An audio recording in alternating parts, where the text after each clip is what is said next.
ನಮಸ್ತೆ. ಶ್ರೀ ಪರಂಜ್ಯೋತಿ ಕಲ್ಕಿಯವರ ಪವಾಡವನ್ನು ಕೇಳೋಣ.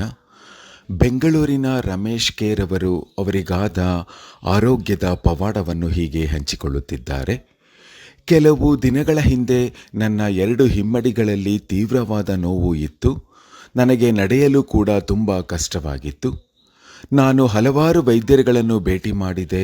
ಅವರು ಇದನ್ನು ಗುಣಪಡಿಸಲಾಗದು ಮತ್ತು ನಿಯಮಿತ ನಡಿಗೆಗಾಗಿ ನೀವು ಹಗುರವಾದ ಬೂಟುಗಳನ್ನು ಧರಿಸಬೇಕು ಎಂದು ನನಗೆ ಹೇಳಿದರು. ನಾನು ಶಸ್ತ್ರಚಿಕಿತ್ಸೆ ಮಾಡಿಕೊಂಡರೂ ಅದು ಮತ್ತೆ ಮರುಕಳಿಸುತ್ತದೆ ಎಂದು ವೈದ್ಯರು ನನಗೆ ಹೇಳಿದರು. ನನಗೆ ನಿರಾಶೆಯಾಯಿತು.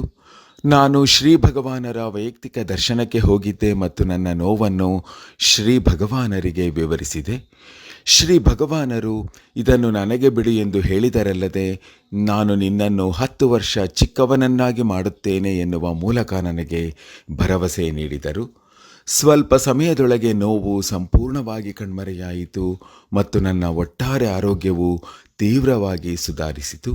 ಶ್ರೀ ಪರಂಜ್ಯೋತಿ ಭಗವತಿ ಭಗವಾನರಿಗೆ ಅನಂತ ಕೋಟಿ ಪ್ರಣಾಮಗಳು.